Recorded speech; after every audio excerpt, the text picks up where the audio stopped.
start with ISIS. What are you doing over there, Eric? Nothing. My headphones just got jacked up. Sorry about that. Eric's like dealing with plugs and shit. That's and not good. Your headphones go? Oh, Perfect. I'm doing something. Great. How about you don't do something? Don't do anything unless virtual Timco instructs you. That's what's happening, though. Oh, okay. Uh-oh. So are you blaming virtual Timco for that? No. He's just followed him. I put 2 cords in the wrong spot, so the YouTube wasn't having audio for a second. So if anyone was listening on YouTube, they didn't hear whatever you just said. Nicely done, sir. But they're going now, so they're listening. They can hear it now. They're listening now. So anyway, that wraps up the greatest break in the history of the Detroit cast. As I said, I knew you guys would be blown away by that break. And did I come through or what? Wow. Was that not amazing? This changes everything. You didn't think that Beth was really going to say that and then flash her titties, too. No, the whole thing is, everything's changed now. Anyway, never to be done again. But I hope you all enjoyed that. I hope you guys were watching and listening on the YouTube. I'm sure you all were. So anyway, we'll move on from there. ISIS, as I mentioned, Obama has approved surveillance over Syria. Whoa, slow down. Ooh, I know. What's the big deal? Like, why some invisible line drawn on the ground? Who cares? Like, how about wherever the pricks are, you go there and drop your bombs? That's I don't know why it's such a big deal, but I completely agree with you. But think about this. Think about if other countries had their shit flying over us. How upsetting that would be. Yeah. You know? Yeah, that's true. But we have good reason. I don't think anyone's going to call us out on that for that reason. Although the world is getting kind of pissed with us sticking our nose in everything. I think the American public in general is kind of tired of that. We've got enough issues at home to deal with, but I think this is worth sticking our nose into with these guys. The more you read and learn about ISIS, they're just... like I said, I'm of the opinion that it's just a new world, dude. We got to deal with this shit, and it's going to be an ongoing thing, and we just have to accept that that's the way it is. It's just hard to... like fathom another, because it's not something that, well, you go in, you smack them around, and then you pull out. No, you're talking about years of dealing with this shit again. Lots of money, lots of lives. I get it. Yeah, it's brutal, but Obama's really backed himself into a corner with that whole no boots on the ground, because I think at some point you're going to have boots on the ground. You're not going to take these guys out and really, truly end this thing just doing airstrikes. It wouldn't seem so, no. Yeah. I mean, I think you and I think like, well, if you do enough of them and they're powerful enough, you sure could. You just, boom, blow them right off the map. Why not? But most people that expert in this field seem to think that, no, you've got to put boots on the ground. So anyway, the U.S. has not made any decision on expanding its air offensive against ISIS into Syria. Airstrikes must be part of a broader strategy. He cautioned that we have to use our power wisely. American jets and drones have helped halt the advance of ISIS in Iraq. The top Pentagon officials have considered whether to extend those attacks to the forces in Syria. The U.S. has also been providing weaponry to Kurdish forces in northern Iraq who have been battling with ISIS fighters. Yeah, that seems like a big thing the president is saying too. Like, we cannot go at this alone. We've got to get support from other nations if we're going to do this. He says rooting out a cancer like ISIS. He keeps calling them ISIL, which he knows really pisses them off. But if you notice, Obama earns him 70 lashes every time, right? Absolutely, and he's got a lot of lashes coming because he keeps calling them ISIL. But he says rooting a cancer like that out won't be easy. It won't be quick. But tyrants and murderers before them should recognize that kind of hateful vision ultimately is no match for the strength and hopes of people who stand together for the security and dignity and freedom that is the birthright of every human being. I don't know if I'd be so sure of that. This seems like a group that is very well put together, funded. I don't know. I think it's going to be a very tough just think the roots run so deep on all this shit that we're going to feel it, but we really didn't. You go outside and you pull your weeds and you think you got the weeds, but the little tiny roots are still there and they grow up a year later. I think the same shit, dude. We're going to think we got this, but then it's just so deep and widespread that, like I said, it's an ongoing problem, dude, that we just have to accept and commit resources to and realize. And normally I'd say, fuck them. They're on their own, man. Do your own thing. But the fact is, we know how well funded they are, and their absolute mission is to come raise holy hell on American soil. Mhm. So that's why to me it's like, okay, whatever you can do to nip this thing and take these pricks out, you do it. You don't want these guys coming over here and bringing the war here. That would not be good. But anyway, Obama again repeated his vow that the U.S. would not send ground troops back into Iraq for combat duty, and he's got a warning for the killers of James Foley too, that they will be hunted down. Our message to anyone who harms our people is simple: America does not forget. Our reach is long. We are patient. Justice will be done. We have proved time and time again we will do what's necessary to capture those who harm Americans, to go after those who harm Americans, and we'll continue to take direct action where needed to protect our people and to defend our homeland. So special forces don't count as boots on the ground? Because I don't know. You're going to have to send guys in for shit like that. Yeah. Well, what were we saying yesterday? They called that something, basically meaning we'd kind of deny, like, yeah, don't know what you're talking about. Oh, yeah. That shit happens all the time, man. Yeah, where they're on their own. Mhm. You get in trouble, Yeah. you're on your own. There's no help coming to get you. But it sounds like our boys are ready for that. They're itching. So, this guy, the two guys. There was another ISIS fighter killed. Chicago-born. It's jihadist. shocking, dude.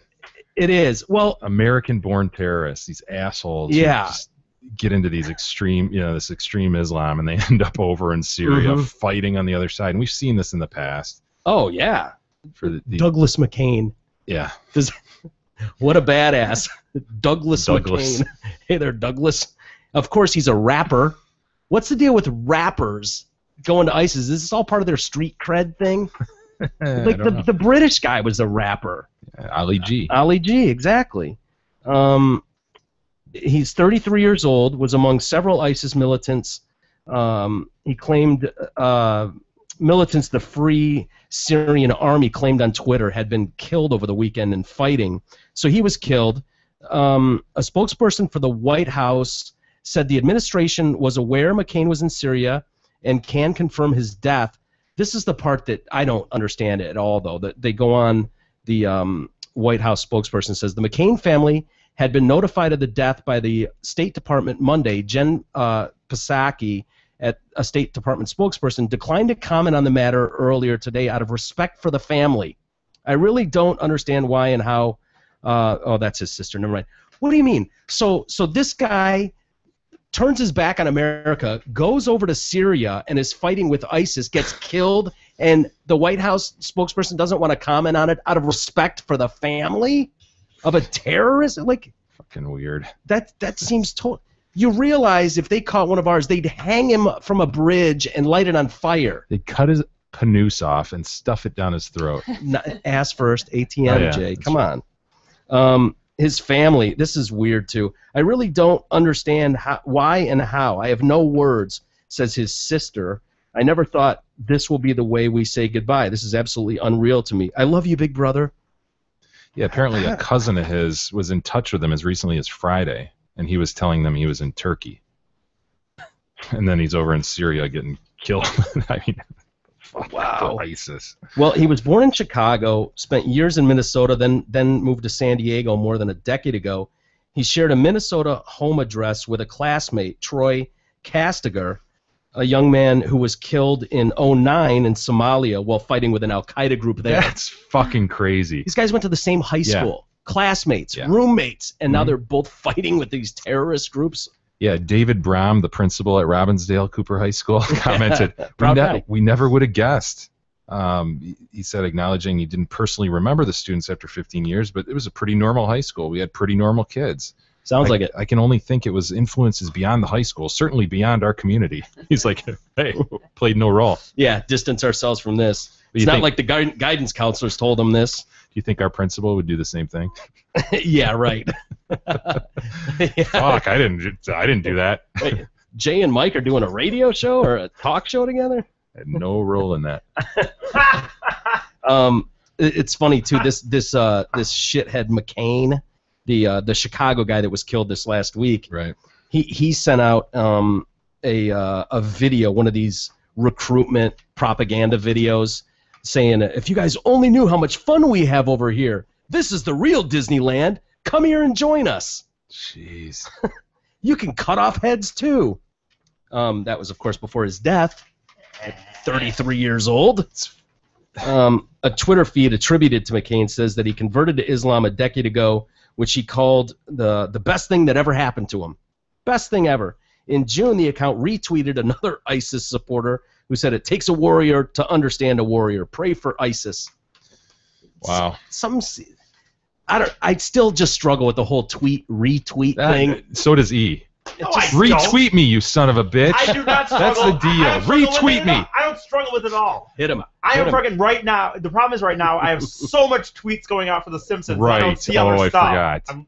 I'm currently live tweeting The Simpsons right now. I don't have time to see your shit. So see, The Simpsons in rerun form are more important than Jay's retweet.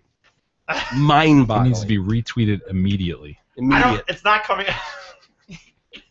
Not coming up on my feed right now. How long is this shit gonna go through Friday? Is it? Well, no, it goes through Monday at midnight, but unfortunately, that's incredible. It seems like this has been going on for a week, for 12 days. Weeks it goes 12 days. 12 days, 24 hours a day. Yes, that's amazing, dude. No repeats. They're all just back-to-back episodes. They have commercials, but yeah, obviously. No repeats, no. So did they start at 1? Yes. At 10 a.m. last Thursday. Were you there at 10 a.m.? Oh, yeah. How excited he is. What a dork. And that's why you don't have sexual congress. Hey, I don't give a fuck, man. Really? I love live tweeting The Simpsons. I wish I could keep doing it. But you'd rather do that than have sexual congress? But I mean, I'm not going to give up my live tweeting of The Simpsons. Girls aren't going to change me, Jay. They'll either like me or hate me. I don't care. Okay. I think not like you or hate you is more likely. Beth, what do you think? You're a girl. Do you think there's someone out there for him? Is there someone for everybody? Oh, you're a soft. Yeah, of course you're going to say. That's what a girl would say. But no offense. Even though she's trying to defend me. But she's trying to tell me it's okay, and I'm like, fuck that. No, I don't. Do your laundry, Eric. Do your laundry. I don't have to anymore. What would bother a girl most about what you know about E? Is it the non-showering or the smelling all the time, the clothes? It's like the past sexual history, sort of sketchy and dirty. What would bother a girl most? Not the past sexual history. Nice. No. Or lack thereof. It's got to be the basic hygiene, right? I brush and floss my teeth every day. Laundry, yeah. I mean, he legitimately stinks right now. But to me, it was more the clothes, like the jacket. It's just like stinky. But when I'm gonna go out, I put on nice stuff. Yeah, but when you're in a long-term relationship with somebody, you're not always in go out mode. I mean, I come over here and newsflash in pajamas. So if your pajamas are stinky, that's a problem. Yeah. I've given up. I've told these guys. I've said it on this show before. I've given up long ago on finding. Like my whole plan is to get rich or get famous, and then I'll just find a girl that way. That's what I'm banking on. So you're hoping to buy some skank? Yes. All right. That's what I'm hoping for. I'm hoping this show gets really big and girls are just gonna feed themselves on me. Newsflash: you're out right now. So the fact that you're saying, well, if I'm going out, I'll dress the part. You're out now. Right. I'll admit. And there's a chick here. I didn't know Beth was going to be here. I probably would have. Mike and I could have broken up this afternoon. You have no idea. That's right. If I had known Beth on the prowl. If I had known Beth was going to be here tonight, I probably would have put on. Although, to be fair, my clothes are clean. It's the jacket. See, how many times has Jay told you, dude, you never know when the moment is going to present itself. Okay. You have to be ready every time you go out. I get that. But you know what I do know when it's not going to present itself? When I'm sitting around in my basement all day watching Simpsons, and I get and leave at 10 at night to come here, and I know I'm coming right back home. I know I'm not going to meet a chick in my car or in the driveway. You never know. What if you get rear-ended, you get in a fender bender, the chick gets out of her car, she's really hot. Cute, you strike up a conversation. I know, you want to go home and watch The Simpsons with me? And she's like, sure. And then you're like, oh, shit, I didn't shower. Yeah, and then she's totally with you. She's ready to get down, and then you step out of the car, and you're in pajamas, and they stink. Actually, the whole thing blows up in your face. We didn't realize this. Out of your pubes. This already did happen. A trail of ants in your car. Well, we realized that this actually did technically happen the one time when I went on that running date with the girl, and we were going really early in the morning, so I put on my long running pants, and it turns out they'd been in like this closet in the basement, and they kind of smell like cat piss. But luckily we're outside, so I don't think she could smell it. Whatever happened with those girls, by the way? Oh, crazy! Yeah, good question. The one apparently the runner must not have liked me that much because nothing ever happened after that. Did you? Yeah. And I gotta be honest. Did you reach out to her again? Or? Yeah, I tried to. She had so much. I will say she had a shit ton going on. Like she's working 4 days a week, nursing, and she's buying a house and shit. And like, what am I? The problem is too. I get to a point where what am I gonna do? Like I can only hide so much that I'm not making any money and I'm living at home. Like, that's probably the biggest turn off to a girl. What am I gonna? It is what it is. And then the other, I had 2 Tinder girls, but the one was, to be honest, kind of on the bigger side, and she wasn't attractive to me. Beggars, my man. She wasn't attractive to me, so we had a second date, and honestly, I left it so awkward because the first date I didn't kind of realize how big she actually was, and then the second date I kind of realized she was, so I was like, done with it. God. Good God, Eric. The point is, Biggie, you have enough natural obstacles. You have to control the ones you have control over. Take control and fix them. I will admit that this week specifically, I'm even worse than I have literally. I mean, we don't need to talk about my Simpsons watching, but it is literally. I leave this place. I watch it until I can't stay up anymore, like 4 in the morning. So weird. I watch it with the couch, and it remains on as I'm sleeping in the basement with the couch. So when I wake up at 8 because my sleeping pattern is horrible, I just start watching it again at 8 in the morning. Is Nana into it by now? I don't know. When I have to watch her, I make her watch it upstairs. But... Can I change the channel or what? How many episodes are there? 552. Wow.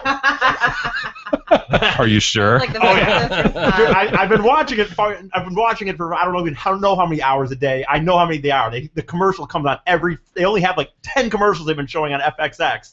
Jesus. So how many of the 552 episodes will you have watched by the time this is over? It's gonna be a shit ton, honest to God. Like 300, 400? I think I'm gonna be in that range. Embarrassing. It disgusts you, doesn't it, Jay? You should have found some kind of supporter to pay weird. you to watch The Simpsons. I wish someone would have paid me to live tweet it like I'm doing. I mean, I'm sitting there doing quotes on my Twitter. Do you have any idea how hard Jay works every day? Like, gets up at 5 in the morning, goes, works his balls off, tries to prep for this show, comes over here, he's planning meetings, he's on the phone, like, round the clock, and he knows for a fact you're at home in your pajamas just going, look at Homer! To be fair, while I'm watching them, fucking kills him. To be fair, while I'm watching them, okay. I am doing stuff. Are you? Yeah. You just ignored everything I just said. No, I mean, like, I still say I draw those banners up. I made a best of while I was watching. Yeah, right. No, okay, yes. Grab him, Jay. Why don't you grab him there? But I did do this while I was watching. Every now and I'll say, hey man, if you have a second, if you have a minute. Every time you ask me to do something, I do it. Though. It's true. He does get on it. Except the banner guy. But well, I got a text from him right now. But no, yesterday I said, Big E, we've seen several people ask for flyers. You know, helpful people out there who say, I wish you guys had a flyer because I'm going to whatever event. I'd love to pass it out. Why don't you just start? Just take a whack at fixing up a flyer. Holy shit. What he made? So he brought Beth is in tears. Oh God. He brought in 4 samples. And the one I like most What is that, Beth? Actually, the one I like most his mom did. His mom did. His mom wrote one up too. What did she say? Her tagline is "No rules, only fun." That is so mom. Yeah. The Detroit Cast. Use like we didn't know that. Right. Podcast, the new generation in radio entertainment. No rules, only fun. Yay, Eric. So that's good. And then the one I like from Eric the best says, the Detroit Cast at the top with Mike and Jew. He spelled it J-U-Y. Hey, I'm just a mind. I'm a creative mind. I don't have the. I get it. You're just scrawling it out. I'm not going to criticize the spelling, other than your spelling of FCC. You wrote no FLC, no rules. Dude, it's kind of true. There is no FLC. There is no FLC. You can't say that's not true. Jay, the one thing I noticed about this, he misspelled Detroit 6 different times in Detroit Cast. He misspelled the name of our show. It's not Detroit Cast. Detroit doesn't have 2 T's at the end. Oh, Lord. I did it, though. You did. I did it. And I'll give you credit. If you ask him to do something, he'll definitely take a whack at it. But, yeah, no, Here, let me see when we can hold it up to the camera. I won't lie, dude. When I'm at work every now and then, and I get, like, the little Twitter buzz, and I look at the Twitter, and I see your ass going, Simpsons all day long, and then some little fucking reference to, Maggie said this. I'm like, you fucking asshole. Morning. Dude, Morning radio. To be fair, MORNIG. Morning radio will never be the same again. It never will be. It doesn't exist. The Detroit Cast with Mike and Jay, entertaining ENERTAINIG. What? Entertaining. We are entertaining radio. That is what we are. Hey, man, he doesn't have a lot of time. He's just, he's trying to get it done quickly. Hey, I didn't know this about us either. We work around your schedule, SCHEDUAL. We work around your schedule. It's French. That's all I could fit in during the commercial breaks. Yeah. Exactly. And then the show was coming back on. He didn't have time to Google dictionary. No, it would be good if you could do a little more. Apparently, while you're watching The Simpsons, I don't know. If you text me, I'll do whatever you want me to. I will not tell you I'm watching The Simpsons and not do anything. So you need instruction. Yeah. Wait, how many of these have we done so far? Well, you kind of have the rhythm of the show by now, right? Jay, what are we on, 167? Jay, this is one fucking week that The Simpsons are on. You son of a bitch. I haven't had a week where I can... You know what? I haven't had a day where I can sit down and watch a TV show. Well, maybe I don't have... Married with kids, I wouldn't have that problem. That's fine. You're right. And the fact is, he is working hard, Jay. I mean, the Detroit Cast with Mike and Jew are chagging morning radio 5 Dougs a week. It's Mick and Jew. Oh, it's Mick and Jew, M-I-K, right.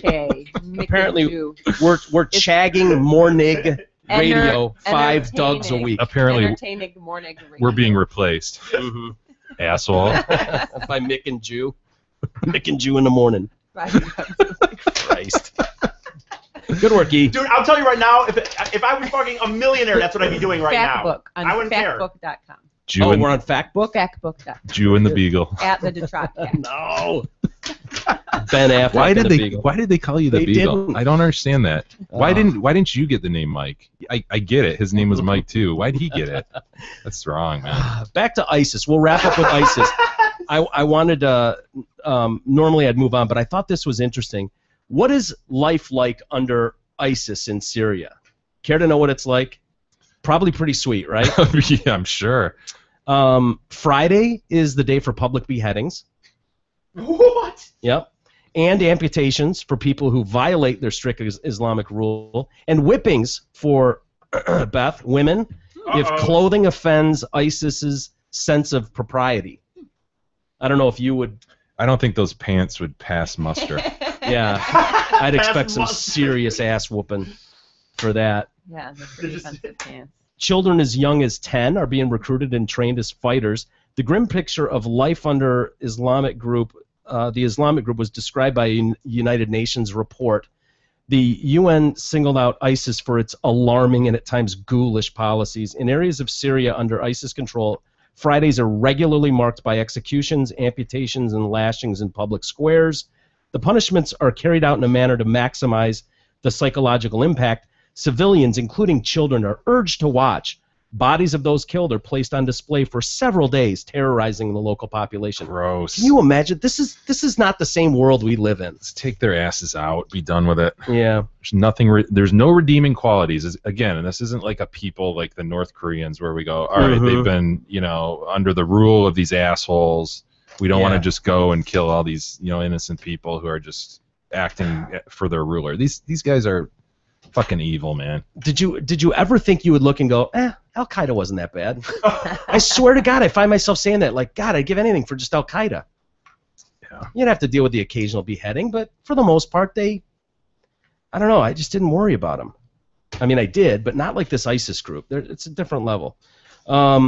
The hostage Peter Theo Curtis, he goes by Theo, He's back in the U.S. already. Is this the pear-shaped hostage who couldn't get out the window on the roof? Yes, it is. Yeah. Who's got jacked up teeth. I don't know if you've seen his teeth. No. Yeah, they probably didn't have fluoride in the water where he was. Probably didn't have water. Fluoride in the water. But he was the journalist held captive for nearly 2 years by the militants al-Nusra. He was returned to the United States 2 days after they released him.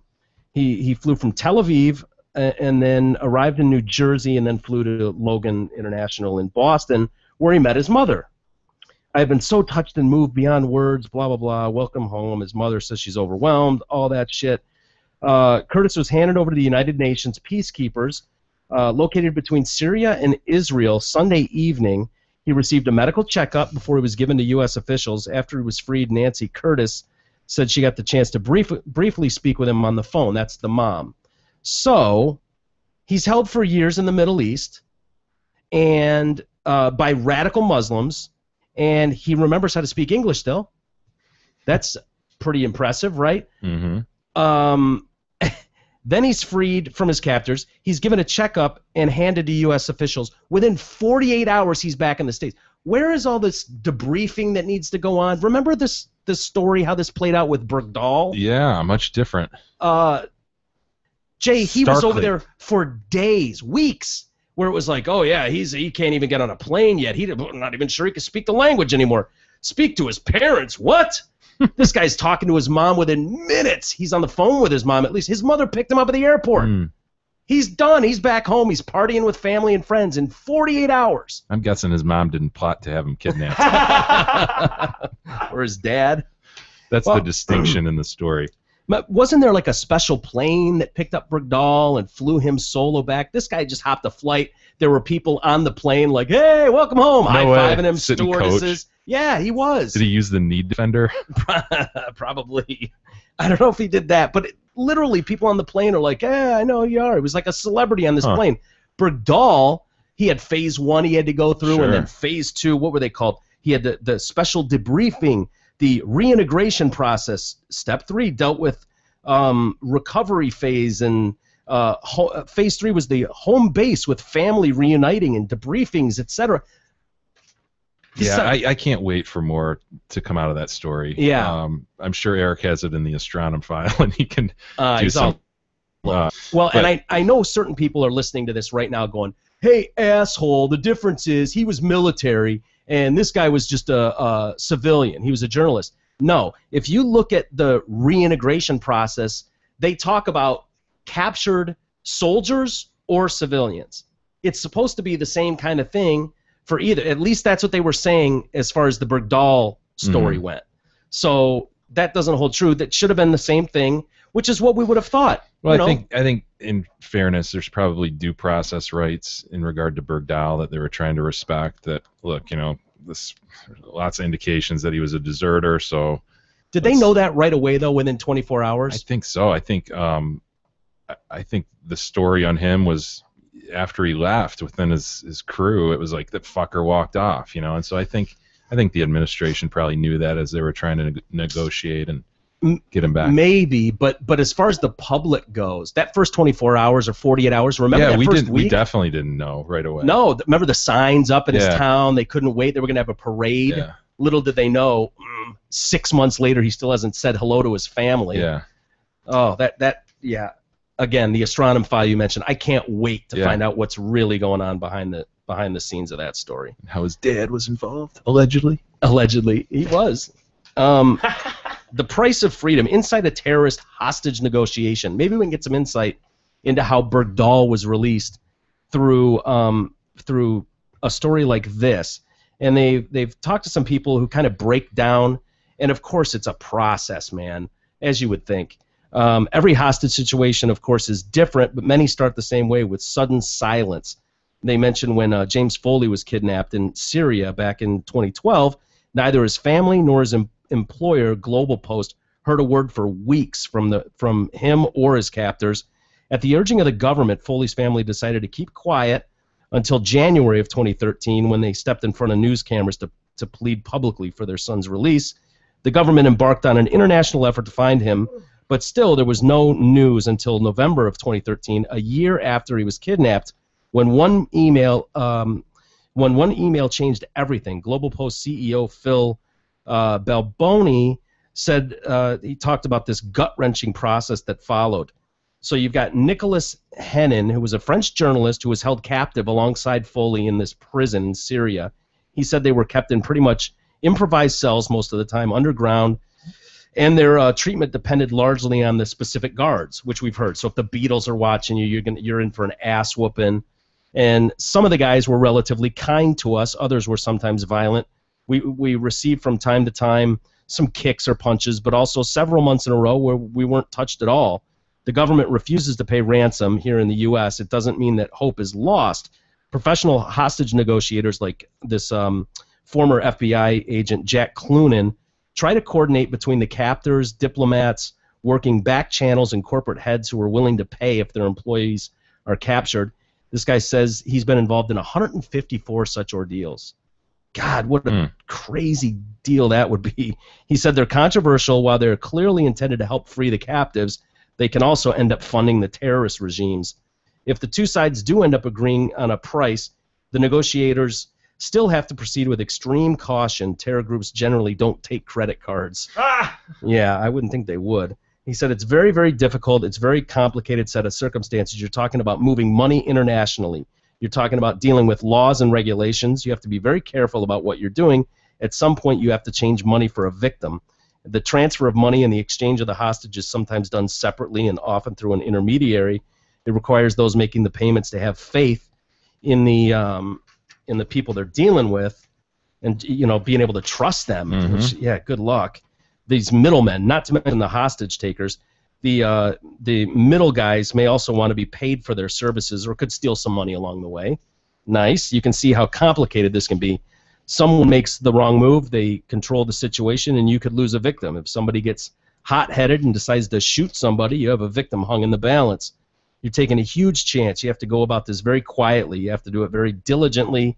You have to have a lot of patience because everything that could possibly go wrong will go wrong.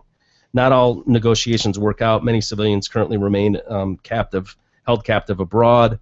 Some in the hands of ISIS. Worse, sometimes the terror groups aren't looking to negotiate, and that's what they talk. This guy's specifically talking about Foley. He said they didn't want to negotiate. They put a massive price tag on his head of, what do we hear, 130 million? Yeah. And then they also talk about these well-known terrorists that we hold now that they wanted to throw in as well. Remember that genius? What's his name? Yeah, you mentioned him yesterday. DB or something. Yeah, that guy. They wanted to throw him in for good measure, and they're like, as if that would never happen. But they just wanted to make a scene and a spectacle. They knew damn well that was never going to happen, but they were pissed off about the whole bombing that we've been doing. So yeah, it's ugly, man. Ugly. It's not something I'd want to get into. When you're talking about sending massive amounts of money through international borders and yeah, I've mentioned that I got into those Vince Flynn novels for a while. It's this writer who writes all these CIA kind of espionage things, and that shit happens all the time in those books, And really, it's really compelling, to see. Are those all fiction? Oh yeah. But it's yeah, I know, but it's fun. It's fun to kind of see how that shit plays out. Oh, Jay, that wasn't what I was doing. When I kind of went like that. I wasn't saying it like that. I think people that tend to write those books. Again, I'm not saying like you said the stories are fiction, but I think a lot of those guys research stuff. Like Tom Clancy. Clancy researched the shit out of those books. Right. In fact, it was so heavy. It was so heavy on detail. I'd oftentimes just flip 4 pages forward because I didn't want to read about the missile and how the frickin' how it operates and like really pressing the button like this is And he claimed that most of what he did, at least in his early books, was just through public research, documents that were available to the public. Really? I'm sure as he went along he got more insiders, but fucking amazing, man. Wow. Yeah. Well, why don't we I was going to take a break, but why don't we keep going for a little bit here and shift gears kind of. This, we were kind of on the fence about this SC football player yesterday, and we just kind of ran out of time. But it was a weird story, and it's turned into a really weird story. Basically, this Josh Shaw, who's a 5th-year senior starter, captain, just made captain a week ago for the Southern Cal Trojan football team, leader on the team. Well, this story comes out, I guess 2 days ago, that over the weekend he injures both of his ankles, and it's because his 7-year-old nephew, who can't swim, was drowning in a pool, and this guy jumped off the second-story balcony, landed on cement, screwed up both of his ankles, and then jumped in the pool. Despite the pain, he got into the pool and pulled the kid out. And used a ladder to safety, and then his ankles were all screwed up, so he had to pull himself out of the water and was able to do that. But heroic, absolutely heroic. Yeah, heroic is right. I mean, I would probably let the kid drown, to be honest with you. I'm not jumping off a second story. Oh, no. Yeah, like he said, he would have done it for anybody, not just his nephew. He did. So he comes out with that story, and he did say that. I would have done it for any kid, not just my nephew, but it happened to be my nephew, and everybody immediately wants to interview him. This story gets blasted globally. It's huge. You got this star athlete, and he's a hero. They want to talk to the kid. They want to talk to other witnesses. Well, all of a sudden, the school and the head coach comes out and has a press conference going, yeah, we've gotten some calls that are having some conflicting reports about his story. So we're vetting it. He kept saying vetting. He's said it 50 times. We're going to let us vet this, and we'll find out what happens. Well, so as soon as you heard that, it was like, okay, this coach is selling this kid out. There's no reason he has to hold a press conference right now to announce this if they don't know what's up. At this point, I've got no reason not to believe Josh. He's never given me any reason to doubt it. Well, then why are you holding a press conference to announce that people are calling up with conflicting reports about the story? Well, now it comes out he was totally full of shit. And I don't know what really happened, but Lieutenant Andy Neiman of the LAPD... Wait, the police are involved? Yeah, well, maybe they wanted an autograph or something from this hero who's giving him an award, risking his own life and limb, his career. Maybe they were going to give him an award, Maybe. Key to the city or something? Key to the city. Well, this lieutenant came out and said that a man named Joshua Shaw, that's weird, the same name as was mentioned, but not as a suspect, in a report involving a Saturday night break-in at a downtown apartment building. Was it a second-floor apartment? So wait a minute, what's the implication then, or what are they saying, that maybe he wasn't jumping out the window of the second floor to save a drowning family member, like a hero, but maybe trying to get away from something like a B&E going on? So fucked up, man. Both sides, such extreme points on the spectrum. He goes from absolute hero to criminal, possibly. I mean, my man made up a story not just to kind of get out of the crime, but to elevate himself. I know, himself to the extreme. Hero status nationwide. What did he think would happen? Like, no one's ever going to realize that he didn't save his nephew? Nobody's going to vet it. Most people use the, oh yeah, I tripped over my dog and rolled my ankles, and it's crazy. No, this guy went, no, not good enough for me. Well, you know me. I saw it. He turned himself into Superman. It's incredible. It is totally incredible. I love this, too, that before it came out that at first it was just his story was being questioned, and coach is going to vet this and let him vet this. We'll see how it plays out. Now they just know he's admitted to lying and totally full of shit. But the coach did say yesterday how Josh won't be available until we find out. I just don't want to put him in a situation of answering questions that we really don't have all the answers to. Well, Coach, Josh has all the answers to it. Josh is the one guy who should be able to talk because he definitely has all the answers. He was there when he broke his ankles. Yeah. Josh, no, you don't want to talk because you don't have the answers yet. That's fine. But Josh, he definitely knows what happened. He does, yeah. Christ. So I don't know what they do with him. God, that's a creative kid. I like that. He's an idiot.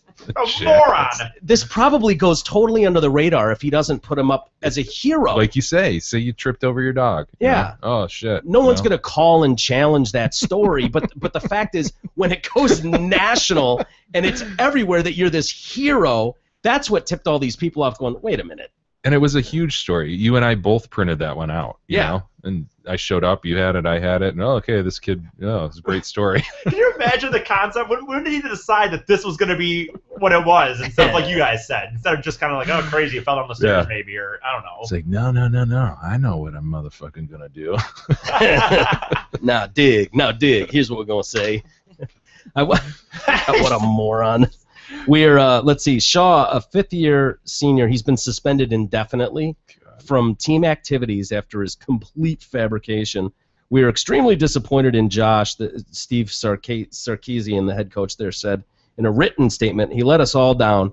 As I have said, nothing in his background led us to doubt him when he told us of his injuries, nor did anything after our initial vetting of this story.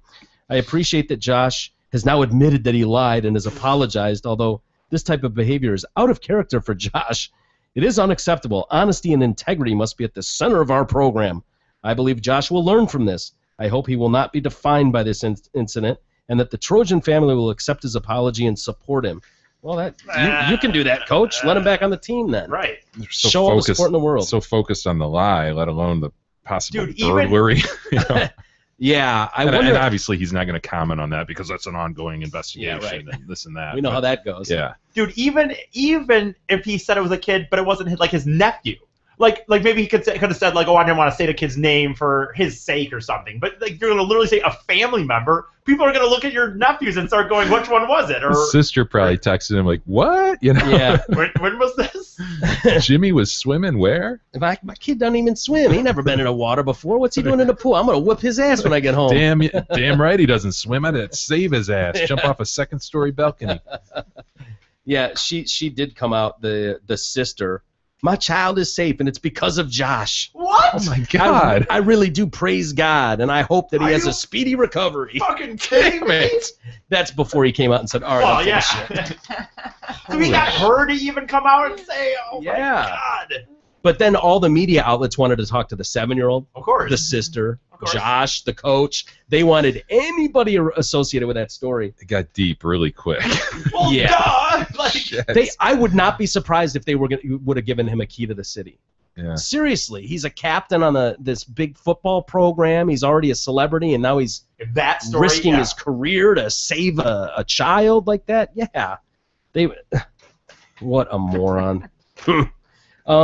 This other story is wild. This broke yesterday about this 9-year-old girl at a shooting range and kills an instructor. I don't know if you guys saw this, but this girl's 9 years old. She's there with her mother and father, and we've all been to the shooting range. Well, they've got her shooting an automatic Uzi. Literally an Uzi. Like a lot of people say, oh, you had an Uzi. No, this is actually an Uzi. An Uzi. And these little submachine guns. Yeah. And you can, I mean, even with a handgun, the kick on it can be pretty good. With an automatic Uzi, not a semi, this is an automatic, just. So she's got the instructor standing next to her, mom and dad, the proud parents with their iPhone filming the whole thing.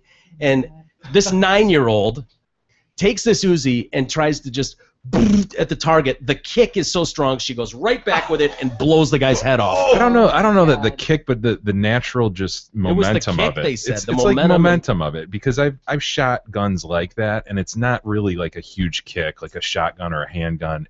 It's more of a momentum as you do draw it several times, it starts to come back. And she was probably just holding it lightly and just That's ridiculous.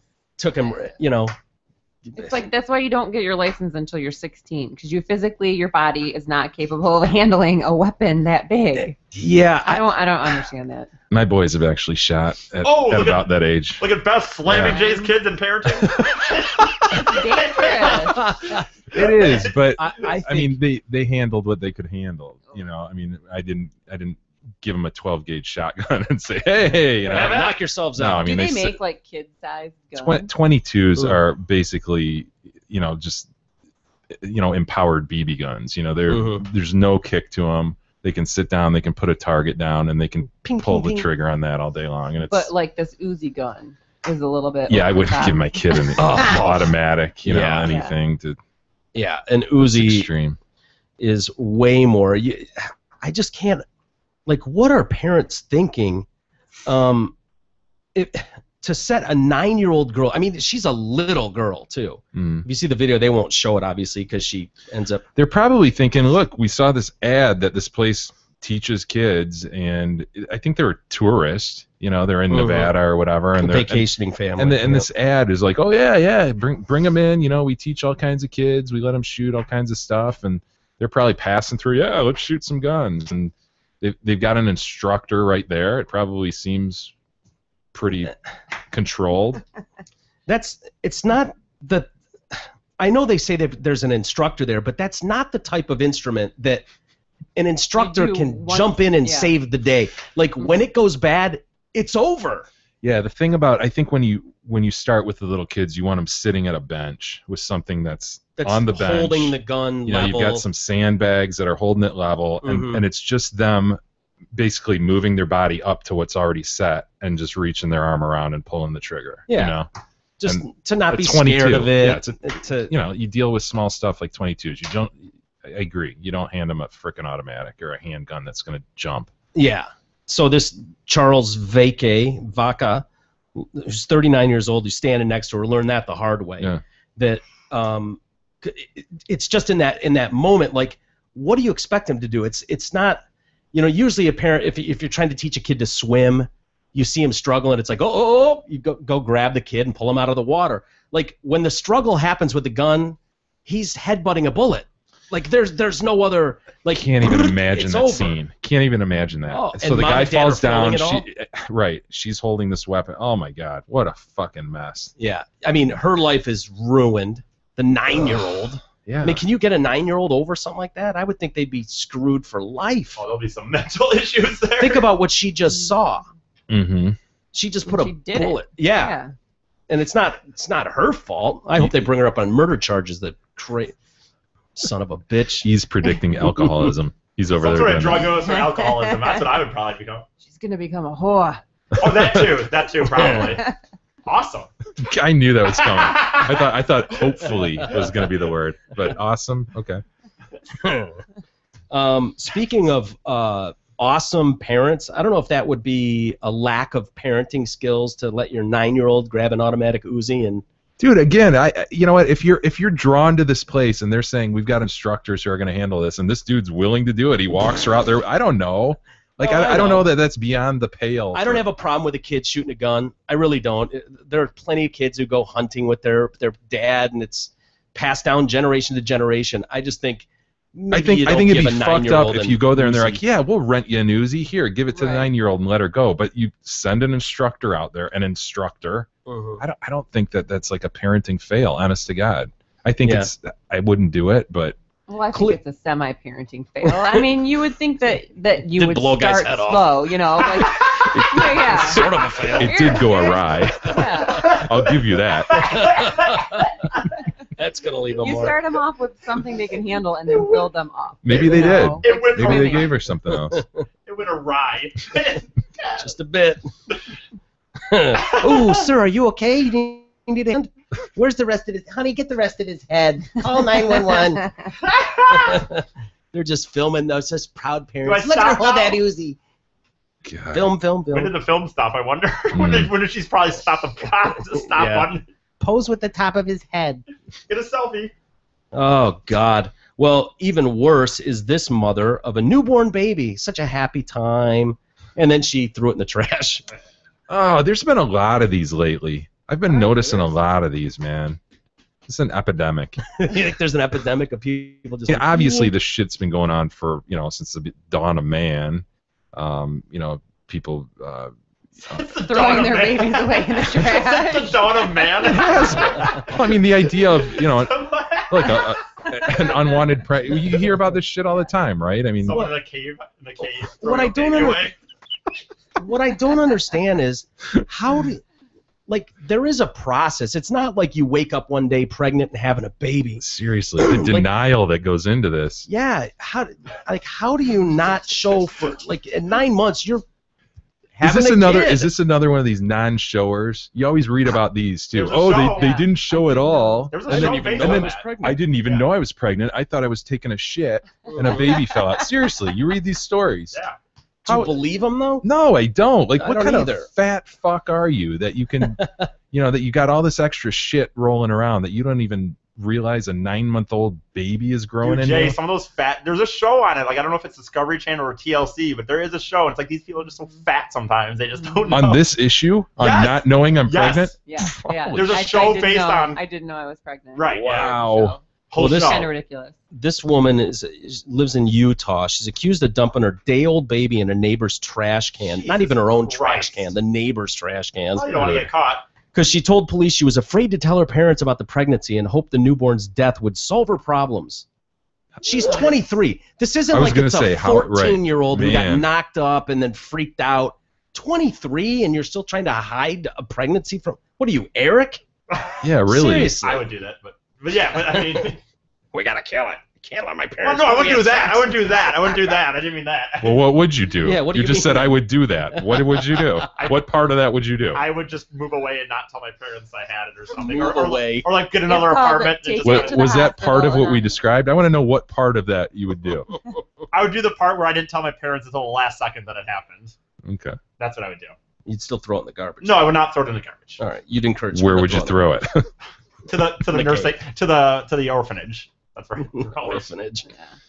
They have these- Alicia... oh, sorry. What's it? Go ahead. No, they have these things in Europe that are like these baby pods, I want to call them. They're almost like these stations that are throughout the city. Where you can leave a baby? You can leave a baby safely. really? You can deposit. It's like however it's constructed. You can deposit the baby, and then it goes into like a controlled Deposit environment. the but you baby? can't open it back up and take it out. at Holy all. shit. So you man. can Wow. leave it anonymously, and then hospitals are notified as soon as something is put in there, and they Wow. have cameras so that they can monitor the baby, and then someone comes and gets it, but no questions asked. That's If what you they're- have to, They're doing that with Crazy. in Utah as well. Yeah, are they okay? Yeah, they are. This girl, Alicia Englert, was arrested on suspicion of attempted murder. The baby girl is alive, critical condition.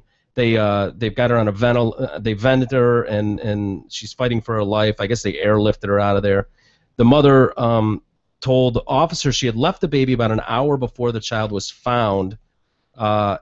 Englert told police the baby had not received any medical care or food. Nice mom. The baby was discovered by a woman who heard what she thought was a kitten meowing in the trash bin. Jesus Yeah, Christ. there were no visible injuries to the child and no information about the child's dad. We had a young lady make a very, very terrible decision. It occurred in a state that allows mothers to drop off newborns at hospitals without consequences. That's allowed here, too, by the way. Is it? Mm-hmm. They said mothers can leave newborns at hospitals, no questions asked. A handful of infants are dropped off at Utah hospitals under the safe haven law every year. It's not common for a mother to abandon a child in a trash can. Oh my God. I wouldn't think so. Ugh. Or other unsafe place, but there have been a few cases over the past 10 years. And then they cite this one in April of 7 dead newborn babies in the garage of a home. Oh, yeah. We talked about yeah, that, right? I thought we did, yeah. Creepy-ass chick. The mother killed 6 of the infants after giving birth to them over a decade. She was just storing them in the garage. Yeah. And She'd then throw them in like a toad or something, one of those Yeah. Rubbermaids. a 7th baby is believed to have been stillborn. How would they be able to decipher, oh, this one was stillborn, she didn't murder that one? And these ones, how can you tell? Nurse? If Nurse? Yeah. if the Nurse. if the lungs have taken in air or not, like outside air. Really? They haven't. And then there are certain components of the heart that actually switch the way the circulation is. No after you're kidding. born. Nice. Wow. Wow. That Learn something. sounds I didn't very know that. very legit. Very much Wow. so. Huh. Thank you. Thank God Beth was here today. That's right. She contributed more than E did. Son of a bitch. Why don't we just have her on every day? I'll just stay at home and watch The Simpsons. I like that. Hey, there's still time left, E. You got a few more minutes. Contribute. Well, why don't we take a quick timeout? Not in this app, there isn't. We'll let Eric find some way to contribute. Maybe we'll do his diary and let him contribute that way. But we got a few things left to get to. We mentioned John Lennon's killer, Mark David Chapman, right? Mhm. That was Lennon's killer. We'll talk about him and a few other things. We'll do that next on the Detroit Cast. The Detroit Cast continues after this short break.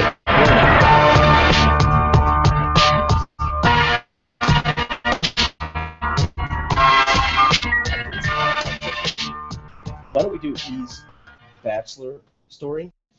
We'll do John.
The Detroit Cast continues now, bitches. Here's Mike and Jay.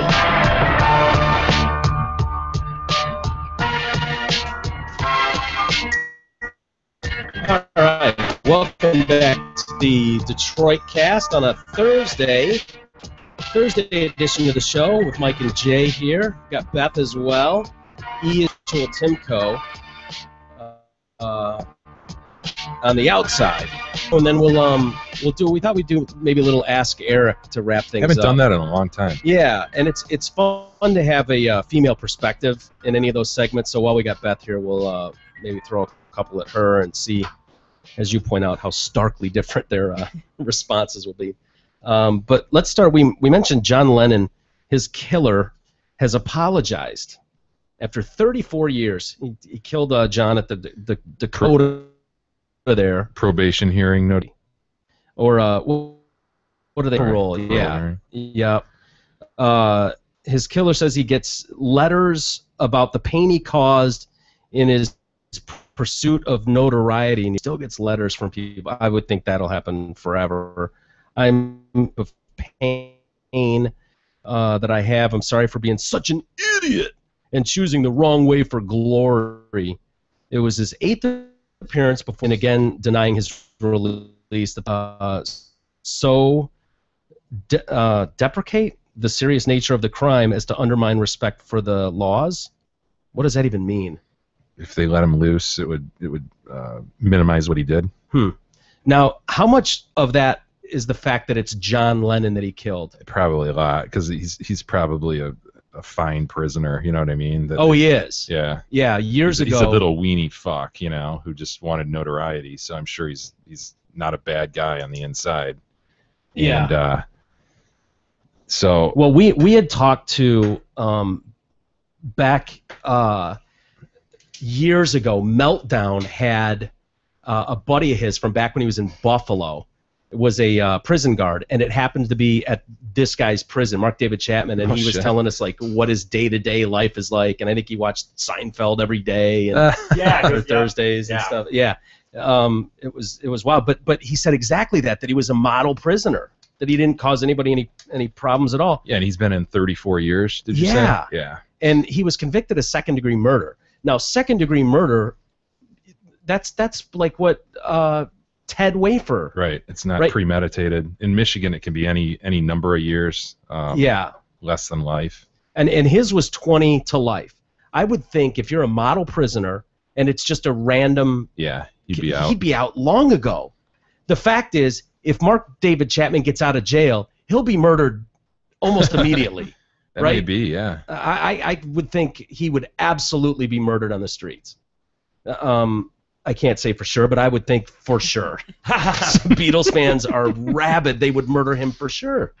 As I said, it was his 8th appearance. I wonder if he'll ever get out. Do you think he'll ever get out? Or is that going to be like... what's his name? Manson? Charlie. Chuck Manson. Who just got married, by the way. Yeah, of course. Yeah, why not? Who are these assholes? I know we've talked about that before, just these... fuckers who they're drawn to the criminals. Who was the shithead kid that just got married to some skank idiot? Oh, the asshole Jurgen. Vandersloot.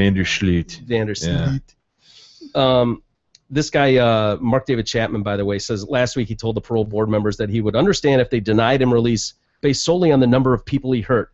Many people loved him. He was a great and talented man, and they are still hurting. I get letters, so that's a major factor. It's not a regular crime. So he can try again for release in 2 years. Doesn't even sound like he wants to get out. It's just weird. Well, he probably suspects what you do. Right, I was going to say. Maybe that'll be murdered immediately. Safe here, I can just watch my Seinfeld. Live like Eric, secluded, watching reruns. Speaking of Eric, one of the things you've been really encouraging Eric to get out and do stuff. Don't just be a hermit in your house watching Simpsons reruns. But get out and do stuff. And one of the things... My last comment sort of went to that. Absolutely. I'm a very person who does stuff outside. It's just I know, relax. I'm going there. Hold on. I'm a very person who does stuff outside. Love it. Oh, are you? Okay. You're right. Well, early on, one of the first tasks you gave E, we had heard about Bachelor tryouts. In Detroit they were doing, and you talked to E into going. And so he did, and he got interviewed by the producers, and so we really had our fingers crossed, like Big E's going to be the next Bachelor. And if not the next Bachelor, within the pool of guys on the Bachelorette. That's what I thought was most likely. Well, it'd be fucking sweet. I'm sure my name is still in the portfolio. Well, I got the news release today. Uh-oh. And the headline is, and the Bachelor is Big not Big E. Oh, son of a... God Yep. Damn it. And I don't know, I've got my own notes here and tweaked this so it makes sense for us. But after months of anticipation and speculation, ABC announced today that Big E will not star in the next edition of the hit series The Bachelor. Wow. Big E, who never made it to the final 3 men vying for the affections of Andy Dorfman on The Bachelorette, says he absolutely believes he can't find love again on TV, especially since they never have nor ever will show any interest in having Big E on said show. God, why would ABC have to fuck me over? Like, yeah. There's a lot of people out there. It's a weird press release. Yeah, it is. It seems odd to me, but whatever. Since his never appearance on The Bachelorette, Big E, who's not a farmer from Arlington, Iowa, has apparently not been besieged by female admirers, none of whom was so ardent that she drove hundreds of miles just to knock on his door. Another never professed her love for him by taking out an ad in Big E's local paper. Big E did not describe himself as humbled because he was never asked to return to the Bachelor franchise. Coming from a small town, I'd never really expected to have this opportunity to be on the show, let alone be the lead on The Bachelor. So it would have been awesome, E said. I'm in no way humbled, flattered, or grateful. Big E studied radio and TV production at Specs Howard. Wow. And lacks any skills to expand in the family business. I was not able to tell my parents and family, and I know that they weren't extremely excited for me, he said. Everybody's been very supportive of the guy they did pick to be on The Bachelor, Chris Soules. who E finds extremely sexy and says any guy or girl would be very lucky to be with Chris. My focus is not going to be to make the girls on that show as comfortable as possible because I have less than nothing to do with being on the show. What the hell? Yeah, it's a weird press release. It really is. Who are my family members that got called into this? And they don't even seem to care. Nana. I think they called Nana. Well, if they talk to her, she doesn't even know what's going on. You don't think That's not Nana fair. sabotaged this whole thing, do you? And why is ABC sending out a He press always release? changes the channel. He He never think sits with me on the dining room couch. I ask her every time if I can change the channel. He acts like I'm a nobody, like I'm invisible. I ask her every time. He Me watch cartoons. Actually, it's funny. Yesterday, she did the cat walked into the room, and she doesn't kind of know sometimes what things, like her memory's going a little bit. Oh. So she's kind of like, whose cat is that? I was like, it's yours, Grandma. And then the litter box needs changing, by the way. You're a dick. You are a dick. Now, will you actually make her change the litter box? No, of course not.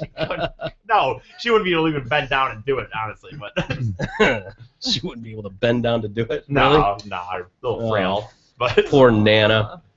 Poor Nana. Well, it's getting really late, guys. So why don't we? this is really becoming a morning show right now. I know it is, isn't it? Why don't we do a couple of these? Ask Eric and Ask Beth and see what they think. You got one there, Jay? I've got one from Jill. How are we gonna do this? Like, who's gonna go first? Well, Or I'll just pose it to both of you. Okay. Although it's Probably let specifically- E go first because if she goes first, he's just going to agree with her. It's very true. It's very true. Yeah, what she said. Jill writes in and she says, "I'm lucky enough to often be able to work from home on many days. On top of that, we have a small pool in our backyard." Ooh. That's what I was going to say. This combo makes us a destination for many of the neighborhood kids. Mostly I'm cool with that because at least I know where my kid is and what she's doing. However, some local moms seem to view me as a free daycare sitch. Oh, just send their kids over there for the day. Yeah. How can I tactfully let people know that I have a job to do and I can't be watching and worse, feeding their kids on a regular basis? Yeah. By the way, there doesn't seem to be much reciprocity. Thoughts? Call them up and be like, yo, not a fucking what? Go ahead. Just call them up. I'm gonna be like, get your fucking kids out of my pool, okay? Or put a big ass fence around it and lock it up. Lock that shit up. Usually you would say, "I'd move," Yeah. because you're so afraid of the confrontation I know. with But anybody. you know what? I don't mind yelling at somebody about their kids. That's the only thing that I. Really? Yeah, that'd be fine with me. All right. Be like, get your kids out of here. Beth? Yeah, you could tactfully ask the parents or send the kids home. When they come over, just send them home. Yeah, get them the Politely fuck out of send the kid there. home and say, I'm busy, like we're working or whatever, and next time maybe. And that way, if the kid goes home and the mom's like, "Oh, why aren't you over at the neighbor's pool?" and then the kid says, "Oh, I would teach Smith them how to said they're swear. busy," and- I would teach the kids like That's a good really thing. nasty swear words so they go home and go, "Mom, I learned what a cunt is today. Mhm. Beth taught me what a cunt is." And then they'd be like, "You're never going over to that house again." She didn't ever." teach me the word. I just met her. Oh! Jay, what a- No, that's a good point, man. You could Problem solved. make it an awful experience for them. Yeah. Just start throwing shit at them. It's a huge assumption with a pool, that I'll just send my kid over and they'll watch them. You know what I mean? I mean that's fucking dangerous, and that's bullshit to just send your kid wandering over to a pool house. You know what? Yeah. Well, you've brought your kids over here, but you'll like sit outside with them. Yeah. Like you won't even trust me to like keep an eye on it. It's like, no, I'm bringing my kids over to swim at your house. Right. I'll keep an eye on my kids. Yeah. Which is the smart thing to do, I think. When I hear back on it, and I know they're just gonna say, "Oh, now I heard something. He likes what he said." I do like what Walter said. I think if you just like make it like I would just start go out there, get a case of beer, and just start drinking beers, and be like, "How's it going, kids?" Send them home with some cigarettes. Right here, Kick here, them a in the pack of pool, cigarettes. get in buddy. there, turd. No, Jill, if you want a real answer though, we have a friend who has this problem, and she's been putting up a sign like a green for it's okay or a red for it's not. Like okay. Seriously? Yeah. They're just gonna like a kid's gonna listen to a red sign. Well, so the parents. Yeah. Oh, So they know it's like, no, this is our family time. I know we're using the pool, but we're just using the pool. Yeah. We don't want the whole neighborhood over. We don't want all your Yeah. shitty kids So they coming just in throw whizzing like in our a pool. green sign that on sign the would be fence. or red something. all the time if I had it. kind of agree there. What if they put a yellow sign up? Like, just send the kid in, like, at your own risk. At your own risk. Exactly. No lifeguard on duty. Yeah, there you go. All right, let's see here. Which one should we start? Well, why don't we start with this one? I'll save that one. All right, Dear E, I was engaged several years ago, but the engagement didn't last. We broke up, and I gave him back his ring. We remain close friends. However, and hang out at least once a week.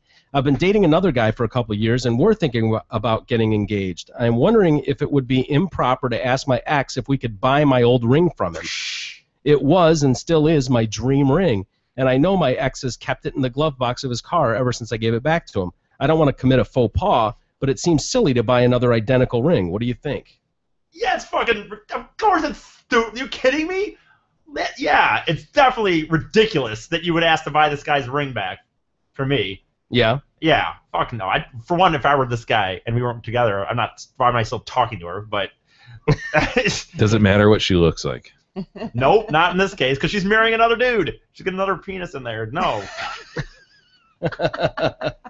You know what I would do if she came up to me and asked me to buy the ring? I'd say say sure, and I'd toss it in the freaking what is it, like the sewer or something. Go get it.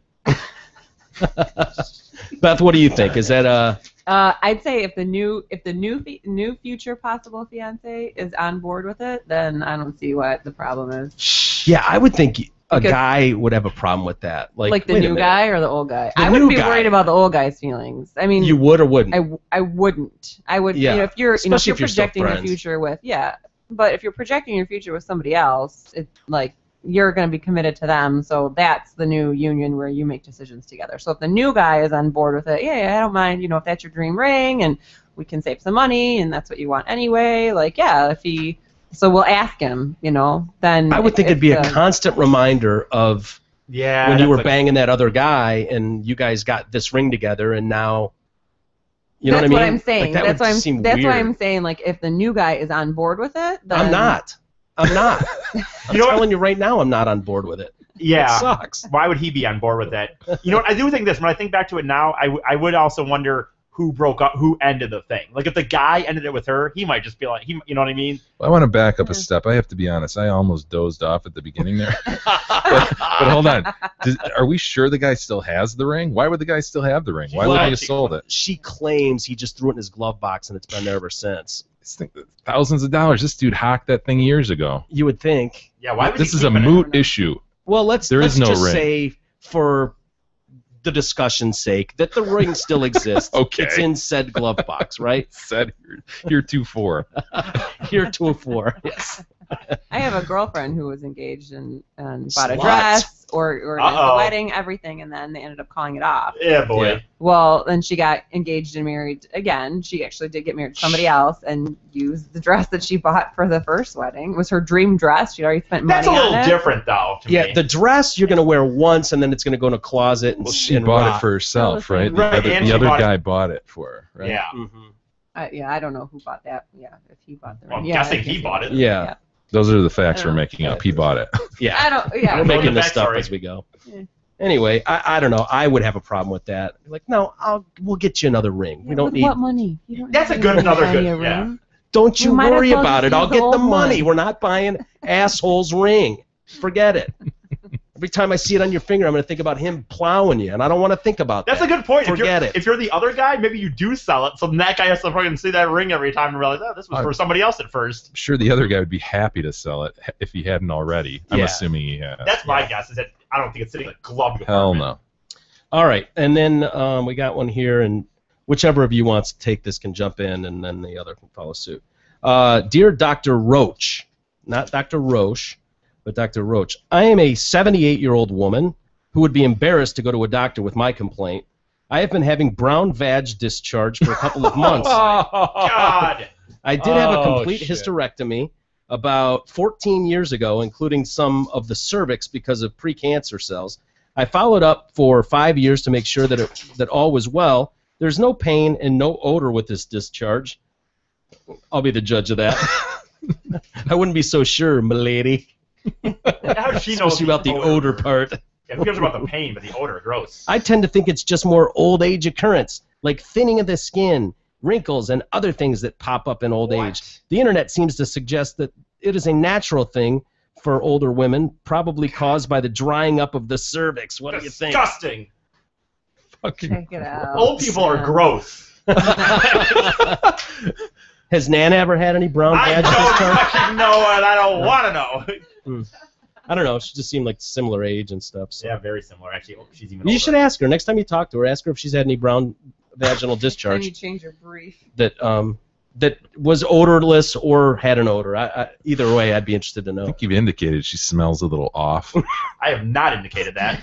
Oh, that was me. Oh wait, Yeah. that's Eric. But I agree, Jay. I agree with that narrative. I think she needs to have it checked out. You do? Oh yeah. Which part leads you to believe that needs to be checked out? Well, you shouldn't have its colored discharge, especially at her age and Out history of of where? cancer. And if it might not even be coming from like the cervix or former uterine area. It could be coming from the bladder, which could mean she's had a history of cancer. Maybe she's got bladder. Dude, Can you even imagine being a gyno? Oh, no. The shit you see, dude. You know, when you're Yeah. 16, 17, you're like, fuck yeah, I'd be a gynecologist. Hell You yeah. see pussy all day. Oh, no. No, you They don't see come to you when exactly. it's in good shape. They come to you you when see it's the in shit bad of the shape. shit.